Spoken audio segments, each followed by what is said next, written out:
بسم اللہ السلام علیکم میرے عزیز دوستو بہنوں، اگر میں آپ سے پوچھوں اسراف کیا ہے تو شاید اکثر لوگ کہیں گے ضرورت سے زیادہ پیسے خرچ کرنا۔ لیکن کیا اسراف صرف پیسوں کا نام ہے؟ ایک مرتبہ رسول اقدس صلی اللہ علیہ وسلم ایک صحابی کو وضو کرتے ہوئے دیکھتے ہیں۔ آپ علیہ السلام نے فرمایا، یہ اسراف کیسا؟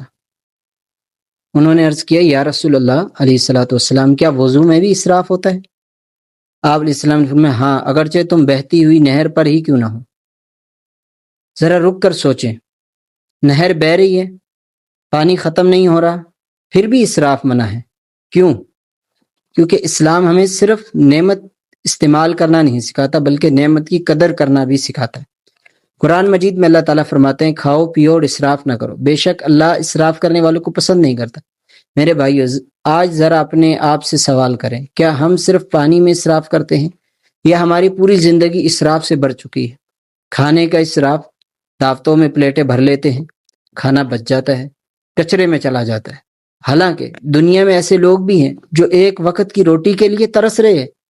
وقت کا اسراف، موبائل کھولتے ہیں صرف 5 منٹ کے لیے، پتہ ہی نہیں چلتا 1 گھنٹہ گزر گیا یا اس سے بھی زیادہ۔ سوشل میڈیا، فضول ویڈیوز، بے مقصد بحثیں، لیکن قرآن کی تلاوت کے لیے وقت نہیں ہے ہمارے پاس، نماز کے لیے وقت نہیں ہے ہمارے پاس، والدین کے ساتھ بیٹھنے کے لیے وقت نہیں ہے۔ یہ بھی اسراف ہے۔ پیسوں کا اسراف، صرف لوگوں کو دکھانے کے لیے خریداری، صرف فیشن کی خاطر خرچ کرنا، صرف اس لیے کہ دوسرے کیا کہیں گے۔ یہ وہ بیماری ہے جس نے بہت سے گھروں کا سکون چھین لیا ہے۔ بجلی اور وسائل کا اسراف، غیر ضروری پنکھے چل رہے ہیں، لائٹیں چل رہی ہیں، چارجر لگے ہوئے ہیں، پانی بہہ رہا ہے، اور ہم سمجھتے ہیں کہ یہ معمولی باتیں معمولی باتیں نہیں۔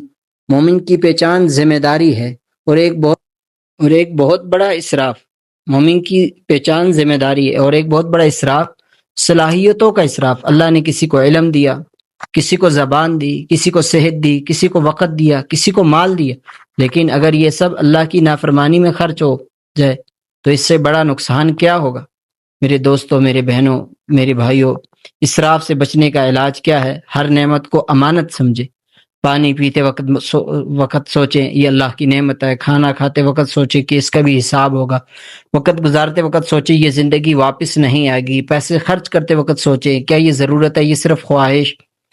حضرت عمر بن عبدالعزیز رحمہ اللہ کا قول ہے، جو شخص اپنے نفس کا محاسبہ کرتا ہے وہ خسارے سے بچ جاتا ہے۔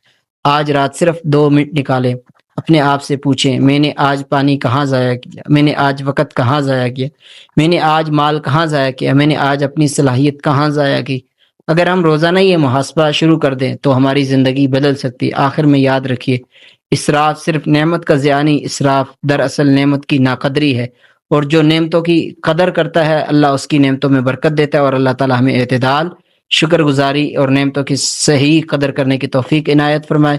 آمین یا رب العالمین۔ اپنا خیال رکھیے گا۔ السلام علیکم ورحمۃ اللہ وبرکاتہ۔ آپ کا اپنا چینل انروش فامان۔ اللہم زینا بزینت الایمان وجعلنا ہداۃ مہتدین۔